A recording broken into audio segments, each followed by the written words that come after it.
where did your biggest opportunities come from? 99% of the time, they tell me referrals, right? Referrals happen on LinkedIn. That's what LinkedIn is. It's one big, giant referral platform.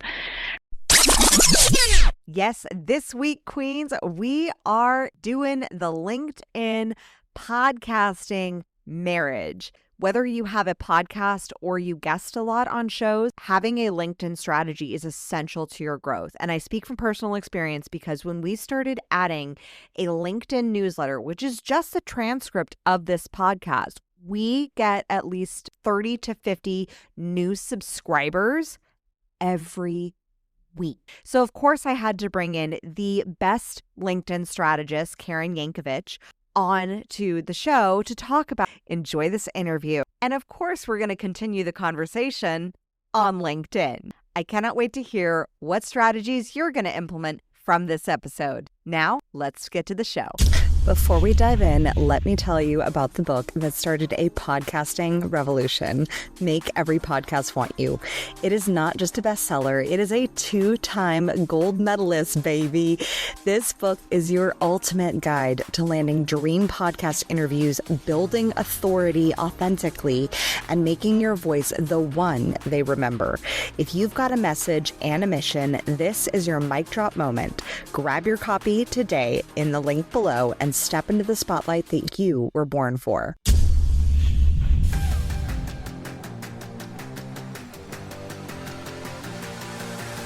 Welcome to the Communication Queens podcast for the visionary leaders, speakers, service providers, and podcasters who are looking to stand out sharing their story.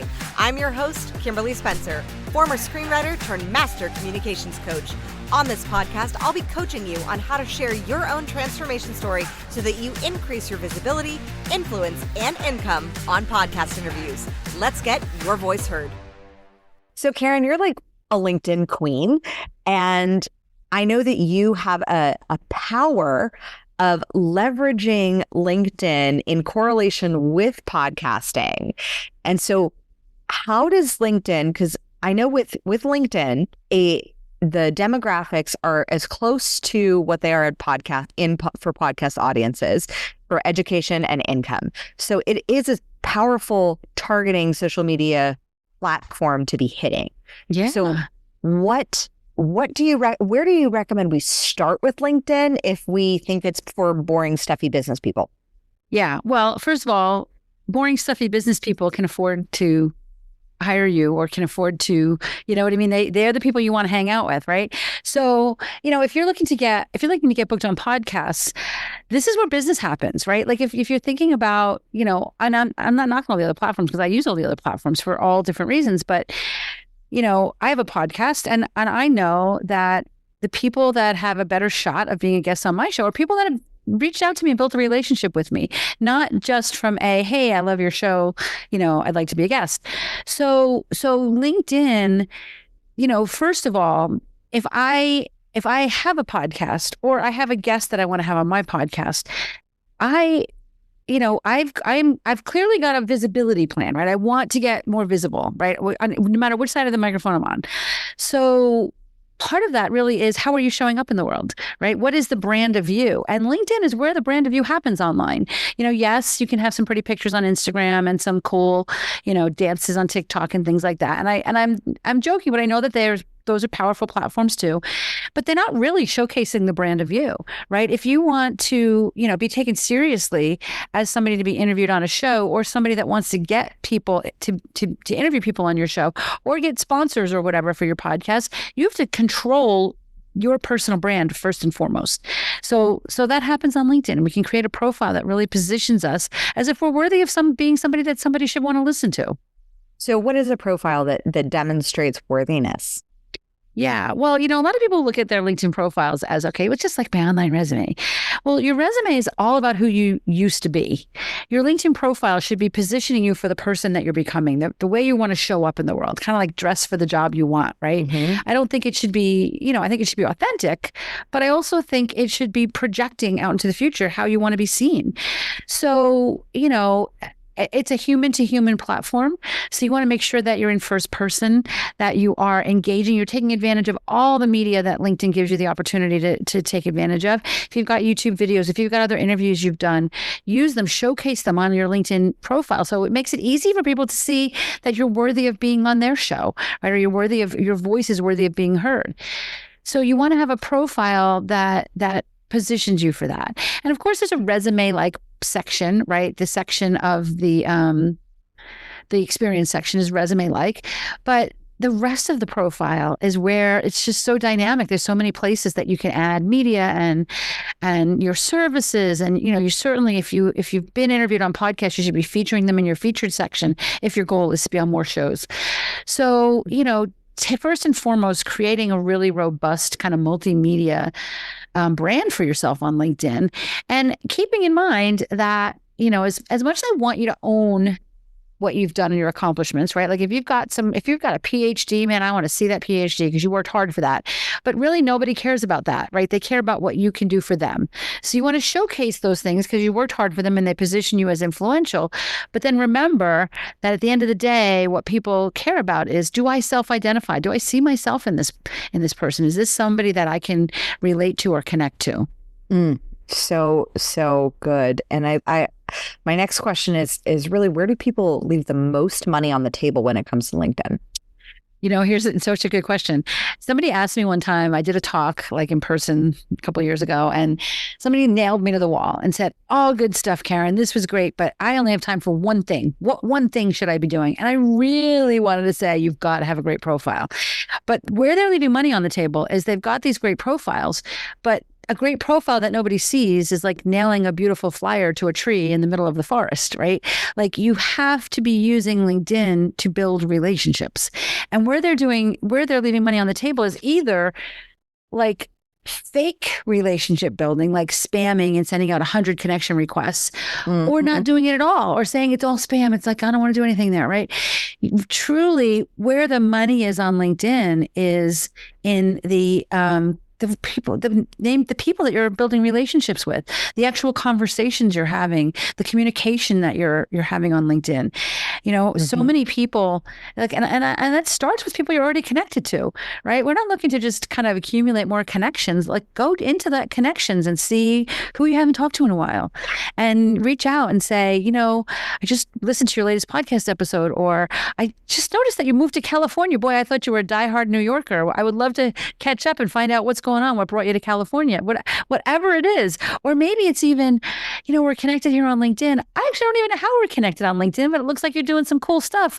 I'd like to learn more about your name popped up. I'd like to learn more about you, right? So just being authentic and actually looking to drive those connections into conversations. That's the piece that people, and it's a hard piece, right? Because we don't really know who's going to be valuable or who's not. We don't really always know how to start those conversations. But that's the piece that I think people overlook. And that's the piece, that's the money. 100%. Yeah. Because conversions come from conversations. And that's why we are such advocates of podcast guesting and podcasting in general, because you are actually having a conversation and it builds in a like a trust factor. So it's just getting the conversation ball rolling in people's DMs. Now, I know that my inbox is just littered with ChatGPT written spam emails that don't actually want to build a relationship. Ignore them. Ignore them. Ignore, delete, ignore bye. Ignore them, delete. I really look at LinkedIn as my money tree. And if those are the weeds, if they're overtaking, letting you let that overtake your money tree, then you're never going to be able to, it's not going to bloom, right? So you need to just ignore it, pull the weeds, delete, report, whatever you feel like you want to do. If you asked me this question 5 years ago, I'd say, hey, you're a podcaster, you're visible. People are going to want to connect with you that you don't know. So accept connection requests of people you don't know. And I still believe that's true, but you can tell. If there's somebody that is, you can tell, right? Yes. And you can also accept them, and then as soon as if they pitch you 3 seconds later, you can then disconnect, right? You can delete that connection. So I say eliminate all of that. But I would also say that if your inbox is full of all of that, what it tells me too is that you're not spending enough time in there, right? Mm-hmm. Like you're not spending enough time having actual conversations. If you want to be guests on podcasts, then, the 50 podcasts you want to be a guest on, connect with all the hosts of those 50 podcasts on LinkedIn, right? And tell them how much you love their show. Tell them what you love about their show. Tell them your point of view. Tell them about an episode you listen to that you have a different point of view on, right? Most podcasters love to talk. So I'd love to hear. You don't have to agree with me. I'd love to have a conversation about where you have a different point of view, right? So, build actual relationships with them instead of just, pitching them. And if they're working with somebody like you, they can still do that, right? They can still do that. They can say, I'm a huge fan of your show. I'd love to be connected to you. Yeah, it's a huge piece of our strategy is like when clients come on board with us, they get to see all the podcasts that we submit them to. Mm-hmm. And I always recommend, because typically the clients we work with have a team, and like have your VA, have your social media manager go into that list, because my team does a great job of giving you all the information. All you have to do is just go follow, follow, and then send them a message. I give you the templates to send the message. Like, just send them a message saying, hi, great to connect with you. I know my agency reached out to you, and I just wanted to give a personal hello. It's like, it's not a long drawn out thing, but it's just being able to add that touch of like, hi, I'm a human, building a relationship, not like, I think a lot of people get really egoic and self-absorbed in their connections as far as like, what can you do for me? Right. Which that is the quickest way to turn off somebody or a prospective prospect or even a podcaster having you on, is if you are not in service to their audience. It's so true. And, if you're on a show because you believe that audience is a good audience for you, then don't you want to build a relationship with that host? Because there might be other collaboration opportunities beyond the interview, right? So, like there's a lot of good reasons to be authentic in that relationship building. And just so few people are doing it. I mean, I have a show, you have a show. I would love to tell you I wake up every morning and do a post that says, I just listened to Karen's podcast yesterday, and she had this person as her guest and tagged us both and told us how great it was, right? It doesn't happen as often as you think, right? So if you're the one doing that, we are going to remember, right? And that's how you're going to stand out to us. And that's how that's the best way to build a relationship, especially, and again, the profile piece helps, right? Because if you look credible, it makes me want to get to know you even better, right? If you have dust bunnies on your profile, you're not really giving me anything to go on.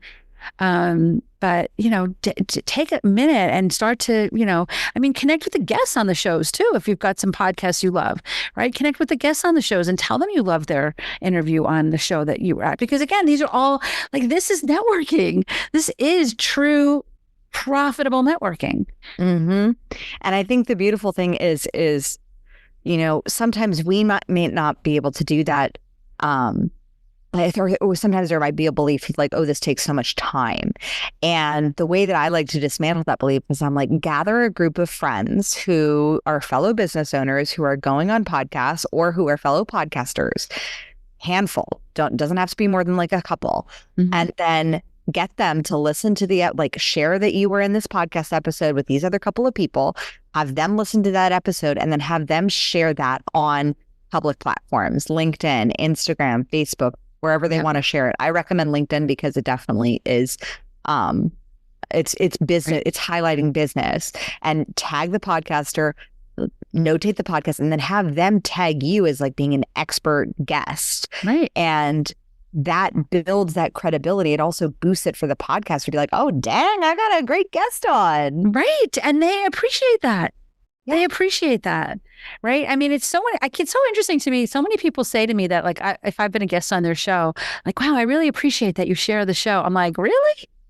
People don't, and I guess they don't. I mean, I know they don't because I have a show, and I know people don't always. And it's not on, and let's just get real. It's not on the guest to promote the show, but when you do, how nice is that, right? When you're a guest on a show that promotes it, it's just that's the energy we want to put out there. And that's how you start to build that profitable network. And we know all the sayings, your network, it brings your net worth and all that, right? Like we know all that, but we're still on, TikTok all the time. So, when I ask people, and podcasters included, where did your biggest opportunities come from? 99% of the time, they tell me referrals, right? Referrals happen on LinkedIn. That's what LinkedIn is. It's one big, giant, really referral platform. Before we get to the rest of the juiciness inside of this episode, I want you to imagine this. You open your inbox and bam, a fresh list of podcasts looking for someone just like you. No cold pitches, no chasing, just aligned visibility served on a silver platter like only royals receive. That's what you get with podcastguest.com. So if you're ready to magnetize opportunities, effortlessly attract aligned audiences, and finally speak your truth on stages that convert, then go sign up now and claim your free profile. Now let's get back to the episode. Right? So don't be on LinkedIn just looking to pitch. Be on LinkedIn looking to build your network and look for referrals. And, maybe there's people that can, it's just like it's that spider web that is so valuable to us. Mm-hmm. Elaborate more on the power of the spider web. Yeah. So, you talked a little bit about it just now when you said, have a few of your friends listen to the show and share it. LinkedIn has the hierarchy, right? First degree, second degree, third degree network. And I do think it's important you build your first degree network, but I don't think that it's a numbers game necessarily. I think that I'd rather you be intentional about who you're looking to do outreach to. But also remember that you're not really like on LinkedIn, you're not really looking to have conversation with people that are like, here's what I do, give me your credit card, right? I mean, a lot of people think that's what it's for. Those conversations are, here's what I do, who do you know? I've got this great podcast, who do you know that would be a guest, right? And then get referrals from them, and then they know people. Like if everybody's having those kinds of conversations, now we're building this atmosphere of just lifting each other up, right? Like that rising tide that raises, lifts all the boats, right? So we, taking advantage of that and doing it authentically, right? Like you can go into LinkedIn and, I've had people reach out to me and say, hey, Karen, I see you're associated with, Joe Smith. Can you make an intro? And sometimes I know Joe Smith and sometimes I don't. Sometimes I can make the intro and sometimes I can't. But, that's where business gets interesting is when it's because the spider web makes it magnetic as opposed to you just out pushing. Mm-hmm. Yeah, I think the push is what burns entrepreneurs out so fast. Yeah. And it's when you can approach every single interaction as the collaboration and as a relationship. Yeah. That's like, it's that relationship that grows. I mean, podcast guesting, when I found that there have been moments of stagnation when it hasn't led to profitability, and we definitely had that last year, I looked back and I was literally talking to my husband. I was like, oh my God, I wasn't following my own dang system. Don't you love when that happens? My team says to me all the time, did you do this? I'm like, mm-hmm. And then even them sometimes they'll be like, Karen, I did what you teach. And oh my gosh, it works. I'm like, really? Does that surprise you? Right? You shouldn't be so surprised by that. Yeah. And it's the power of like when you actually work the process, it works. And it's a process of relationship building. And it's simple. Mm-hmm. It's not complicated.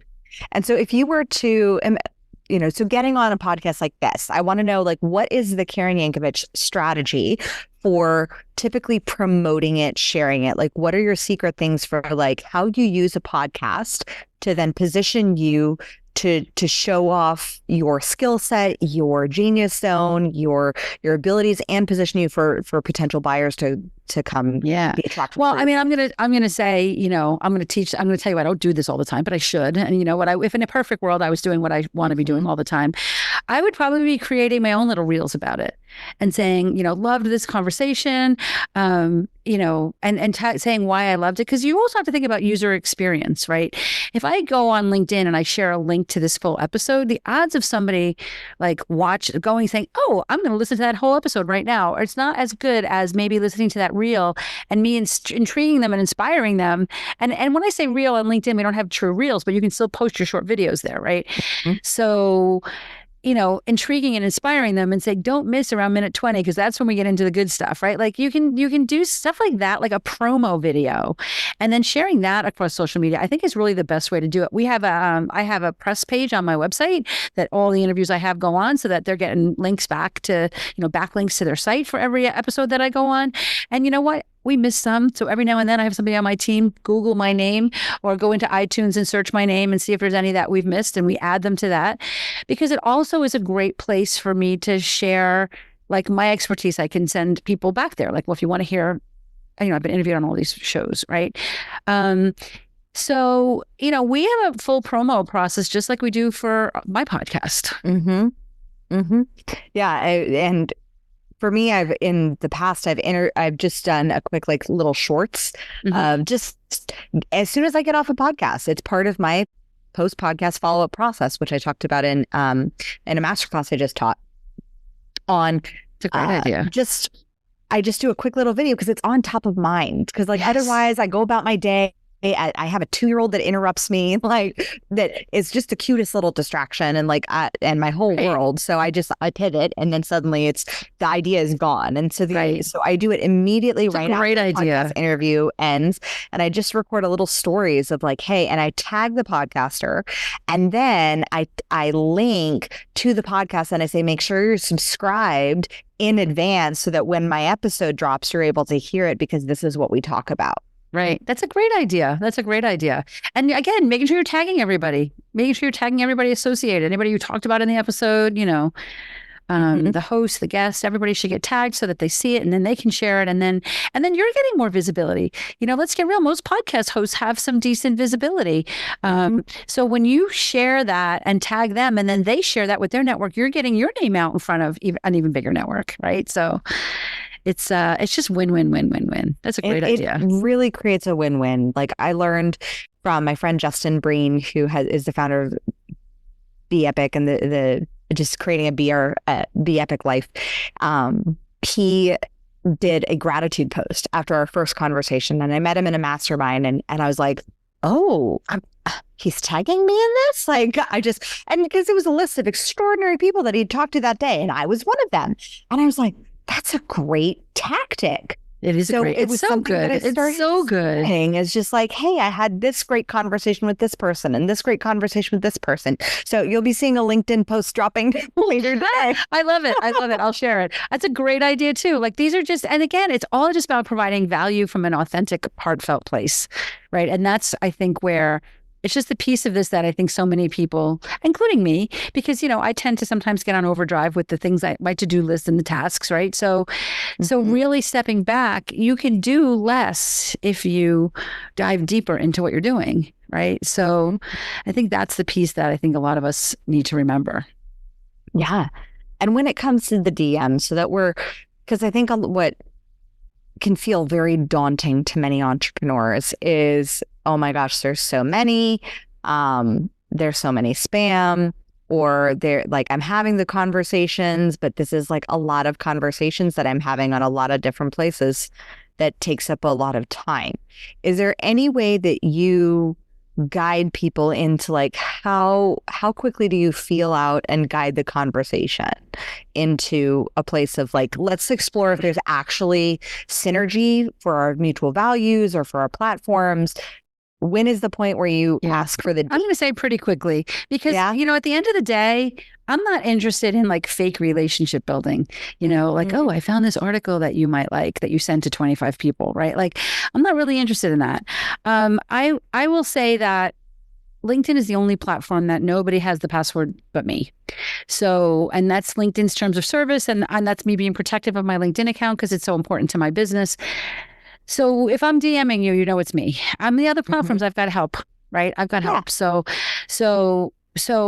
for me, the LinkedIn DMs is probably the most profitable piece of real estate I have in my business, because all those conversations are business related. They're all about opportunities, right? Or most of them are. So, at the very least, I'm quick to say, let's explore a collaboration. Let's see what opportunities there might be for us to get to know. Let's get to know each other and see what opportunities there are. If you reach out to somebody like that and they say, what do you want? They're just not your person. Just say, you know what? I'm good. Never mind. Thanks. Pass, right? But generally, people are open, especially if you show up worthy of their time with a great LinkedIn profile and you give them a reason. Like, there's not a lot of reason. There's really never a reason to do cold outreach on this stuff, especially if you're talking around podcasts. Podcasters are prolific, right? So if your outreach is, I loved this episode, sometimes I'll just say, thank you so much. I love that you share it. So nice. And I might even pop in there like a little LOL. That sounds like that would be a great review on Apple Podcasts or something. You know what I mean? Like I might even say something like that. And 99% of the time they'll say like, oh, great idea. I'll do that. Right. So I don't always jump right into that. But if you're on the other side of that DM, it's okay to reach out and say, you know what? After listening to that show, I've got some thoughts on how we might be able to collaborate. Are you open for a quick 15-minute conversation? And I like to keep these short because in 15 minutes, I don't feel like you're going to pitch me, right? I don't feel like, and we can feel each other out. And if there's opportunity, we can book another call. Right. So don't be afraid to ask people very quickly to get to the call. Give them a reason. Like there's somebody right now that's reached out to me on LinkedIn and what they sent it to me about was intriguing. But then I was like, I don't really understand what you're asking me. And they're like, well, it's best explained on a call. I'm like, yeah, but I'm not having a call with you if I don't know what we're talking about. Like you got to give me, you know what I mean? Like you got to give me something. Right. So I'm not quite sure. I mean, I'm sure they're pitching me and I'm okay with that because I'm intrigued by what they're talking about, but I still don't really know what it is. So I'm not going to waste my time. Right. But that's okay. If they don't want to do it, they'll say no. Right. So don't be afraid to ask for that collaboration, exploration. Yeah. I think that everything you want is on the other side of the ask. Like whether it's just being able to make that ask for the podcast interview or make that ask for the press or make that ask to have a conversation. But it's from that place of being genuine, open and authentic and like open to like what unfolds in that conversation, not like I'm going to have to disclose it on the conversation. Wink, wink, hide. I'm going to pitch you. Right. Right. Yeah. And, if you explore this 15-minute conversation and there's a real opportunity, 100%, I would say end the conversation in 15 minutes and book a second call. If you're listening to this interview thinking, I want to do that, I want to be on more podcasts, I want to share my brilliance with the world, then I have got the service for you. It is called Podmatch. Think of it like Bumble, but for podcasting. This AI-powered platform matches you with the right podcast host so you can pitch less and get booked more. I've used it to land aligned interviews that amplified my voice and built my brand. It is literally one of the few services I recommend in my best-selling award-winning Make Every Podcast Want You. Sign up now at podmatch.com in the link below. Because the energy of that first call really needs to be collaborative. And even if it's a great opportunity, I just think that it's a little, I just feel strongly about booking that second call, because even if you've got time to extend that 15-minute call to a half an hour, you don't know if the person on the other side does, right? They might be doing it. And I remember having a call with somebody one time. It was such a good call. And it just went so late. And I was so stressed because I was so late for something, but I didn't want to hang up. And it would have been so amazing if they said, this is so good. Time's up. Let's book a call when you're, So honor the fact that even if you've got the time, the person on the other side might not. And just do a quick 15-minute exploration call. And if there's an opportunity, you can book that next call. Yeah. Yeah. And I know that now you have a podcast. And how has your podcast served your business? You know what? In so many ways. First of all, I love getting to interview people because I get to interview such cool people. It's so fun to have those conversations because they're obviously good, potential collaboration partners for me on many levels. But also, I think that I don't have a sponsor for my podcast. I sponsor my own show and say, if you want to know more about working with us, here's a link to book a call. And when people people get on our calendars from the podcast, they've got their credit card in their hand. They're like, no, I don't need you. I just need to know, do I want white, blue, or red? Like, I just need to know what's the best way to work with you? Because they already know, like, and trust me, right? So using the podcast to just create value and to reach my ideal audience and to just to continue to show up for them in a way that hopefully helps them. I believe that we're really protective of our community. When you join one of our She's Linked Up programs, you're a part of our family, right? Like you're invited to our luncheons, like you're a part of our family. But I feel like the community starts with the podcast, right? Like the podcast, even though I'm not asking you for money to listen to the podcast, I believe that's when people really join our community. We don't know them yet. right? But they know us. And that is such an important thing to remember, because there's people that you don't know who they are, but they know who you are. And honoring that and honoring them brings a lot of value to your business. So I honor that and I honor them. And then we don't really sell anything on the podcast. We just say, give us a call, like book a call on our calendar if you want to talk about what it looks like to get some help with this.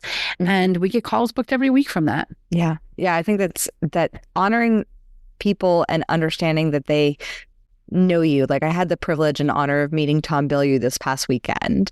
And when he stood, what I was not surprised about, but I was just like, I was just in awe of the fact that he stood and talked to every single person who was waiting in line to have a conversation with him, VIP or not, like still just honoring and respecting the listeners and that level of care and understanding that people know who he is and that time. And I think that I love what you said about being able to just know and let them, like, people know you and like let them be in that knowing. Like, I had somebody who listened to my podcast, my Crown Yourself podcast, who by the time she got on a call with me, she started crying. And I was like, what what's happening? I know, right? Like, she was literally starstruck. Yeah. And that experience humbled me so much. I was like, if I am able to have that profound of an impact on someone already from the podcast, right, that by the time they come in, like, to my world, that they're like, oh yes, I really want to join your programs and work with you in some capacity. That is such an honor. And that's not one that I take lightly. Yeah. And the way that I look at this, right, I know that when people book, when I get on a call with somebody and they say, I'm a podcast listener, I'm like, hey, that's amazing, because I know this is going to be a great call. There's other ways that I get calls, right? I can run ads, I can do webinars, I can do lots of things. But I would rather spend my time, like, podcast listeners. People that listen to my podcast probably listen to other people's podcasts, right? So that's why I like to do this. And that's why what your business is so valuable, because if you get a lot of business from your podcast and you're looking to grow your podcast, there's a few different ways you can do it, right? You can run ads, you can do podcast ads, right? Or you can get interviewed on other people's podcasts so that more people know about you and listen to your podcast. So it really comes down to, I can take that $1,000 or $100 or $1, right? And I can pay for an ad with that $1, right? Which maybe I'm going to get some decent people, maybe I won't. Or I can take that same $1, get some help to get some more podcast interviews, get those podcast interviews. Now, when those calls are on the calendar, I can do less calls and my close rate is skyrockets, because I know they're such good leads for me. So even though the process might take a little bit longer, it's so valuable. And that's one of the reasons why I like to do this exact thing is, because I know that hopefully some of your listeners are going to want to listen to my show. And if they do, and they resonate with my message, maybe they'll book a call, right? Maybe they won't. I don't care. The podcast stands alone. Hopefully it helps you, right? But I know that it is the number one way for us to grow our business. Karen, we're just gonna mic drop it right there. Dang, Queen. Like, well, I could not have said it better. That was one of the reasons why we started the Communication Queen podcast, because I was like, there's not a lot of guesting agencies. In fact, I haven't found one that actually has a podcast. And the power of being able to have the podcast to demonstrate what it is that we teach, how we show up, what we do differently, how we think differently than other agencies, than other people even going on podcasts. Like, that's provided so much value to our existing community. And it's such a beautiful tool and an asset to building those relationships so that people know, like, and trust you. Yep. So, and let's get real. There's a lot of podcasts out there. So even when people, like, I know myself, if I listened to all of the podcasts that I have downloaded on my phone, I will be 112, by the time I finish, right? Like, I just don't get to listen to all the ones I want to listen to. So there's a lot of competition for our ears, So the download numbers are, in fact, I can tell you that our download numbers disproportionately grow with the number of people we get from the podcast. Our numbers aren't growing as fast as the people we're getting from the podcast because there's just even people that say, I love your podcast. They just don't have, there's just so many shows they want to listen to every week. Right. So I don't worry about that anymore. I focus on, getting the right people to listen and hopefully if they want more, they can ask for more help. But, it isn't about anymore the numbers because there's just so much competition for people's attention. And I think being able to recognize that is such a powerful tool because that alone, when you see, okay, well, this can translate into conversions. And what's the point of the podcast? It goes back to intention. Like, what's the point of podcast guesting? Is it to just build your brand awareness? Well, at Communication Queens, we say brand awareness is BS without sales. So like, what is brand awareness? What does visibility give to you? And if it's giving you the asset of a client or a customer or a prospect coming closer into your funnel, like that alone is worth it, even if the download numbers are small. I mean, exactly. It's exactly I got right. a $30,000 client from a podcast that literally had like 10 downloads per episode, like a super small download, but man, it was niche, it was targeted. It was exactly what I was speaking exactly to my ideal client for my coaching business for Crown Yourself. And when she heard it, it was a no-brainer. Yep. That's exactly right. And it's a lot of the things we talked about here is a little anti-norm, right? Everybody's like, oh, I need bigger numbers. I need the algorithm. How do I get more eyes? How do I get more downloads? I'm like, I don't care about how many people see my posts. I don't care about how many downloads my podcast gets. I care about who's on my calendar. That's the metric I count. Yeah. And how many people am I building quality relationships with? Right. Like, because there is power in the podcast of, as you build the quality relationships, who is mentioning your name in rooms that you don't even have to walk into because you've built a quality relationship. Absolutely. And you know what? It definitely also does the opposite, right? I am a fast talking woman from New Jersey. If you listen to my podcast and you go, oh my gosh, she gives me a headache, you're not my ideal client. I'm happy you're not on my calendar, right? Like there's somebody better for you out there, right? So, so it just helps really create the right fit. And, I find myself too, sometimes if there's somebody that I'm interested in, I'm like, where's their podcast? And if they don't have a podcast, I'm like, they don't have a podcast, right? I literally, because that's how I need to, before I'm going to explore learning more about them, I want to hear their show. I want to hear what they talk about if I feel like our messages align or not. And I'm almost surprised now when people don't have them. That's how kind of ubiquitous it's starting to become. Yeah. I mean, and I totally understand why a lot of people don't want to have podcasts or because I had, working with the clients that we work with, not very few of our clients actually want to have a podcast, but I do recommend that they create a podcast page, like with what you have, a press page that shows all the podcasts that they've been on, so that even though they don't have a podcast that's their own, they can still highlight the other episodes so that people can still build that connection with them and see the credibility and the social proof and the positioning that podcast provides. Yeah. Fun stuff. So much fun. Yeah. So Karen, I always love to ask, what did you love about this conversation? I love your energy and I love your commitment to your craft. And I love that you are like, sometimes I get distracted by my 2-year-old and she's so cute that, or it's so cute. I'm going to let myself get distracted. I mean, this is real stuff. This is real life, right? Real life. And these are the kinds of conversations that I want everybody listening to be having with people so that they can build authentic relationships with people that can really lead to opportunities, whatever opportunity looks like for you. It's not always clients, right? Whatever opportunity looks like for you. So true. Karen, how do we find you? How do we work with you? How do we listen to the podcast? I'm at Karen Yankovich across all social media. My podcast is called Good Girls Get Rich, and it comes out every week. And connect with me on LinkedIn. Again, I'm at Karen Yankovich. And if you're listening to all of this and you're thinking, you know what, Karen, I get it, but I don't even know where to start on LinkedIn. It just doesn't feel like the right vibe for me. I don't know what to say.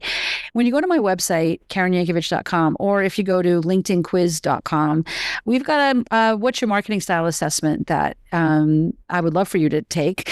It basically helps you get started on LinkedIn. You know, some people are more, they're more teachers. Some people want to kind of more just be more inspiring. Some people more like analytical and white paper-ish, right? So depending on your style, we give you, once you finish this quiz, which is a few questions, you'll get some ideas on how to get started doing some outreach on LinkedIn, where to start, what to avoid, maybe too, based on what we think might be an issue, depending on what your marketing style is. And then we've also added some fun little bonuses, because I really believe that strategy alone is just not really going to get us there. I think we really need to be thinking bigger and thinking differently. So we've got some, I think we've got oh my gosh, what am I calling them? Visualizations, a visualization for each type, like you can listen to in the morning to kind of just get your head in the right place as you start to do this work on LinkedIn. And you're like, I don't even know what to say. I want you showing up like ready to go. So we've created 4 different ones for the 4 different types of marketing styles, all free. We just had a lot of fun creating this assessment, and I'd love for you to check it out, especially if you're listening to this and you're just like, I just don't know where to get started. This is where you get started. Amazing. Karen, thank you so much for coming on the show. I look forward to seeing each and every one of you next week. And as always, stand out and be heard. Queen, if what you just heard stirred something in you, if you are imagining how your voice, your story, your genius could be positioned with the same clarity and magnetism, then it's time. Book your visibility consultation with me today. I will guide you personally through a 7-step Communication Queen strategy, personalized connections to podcasts that need your voice, and an implementation plan that makes you unignorable. But this isn't for everyone. It's for the visionary who is ready to be seen. If that is you, click the link in the description to book your visibility consultation now. Thank you so much for listening. If you love this episode, subscribe, leave us a review, and share it with your friends. For more tips on guest podcasting, storytelling, and communication strategies, follow us on social media at Communication Queens Agency and visit us at communicationqueens.com. I look forward to seeing you in the next episode. And in the meantime, remember, your story has the power to save one life. Let your story and your voice be heard.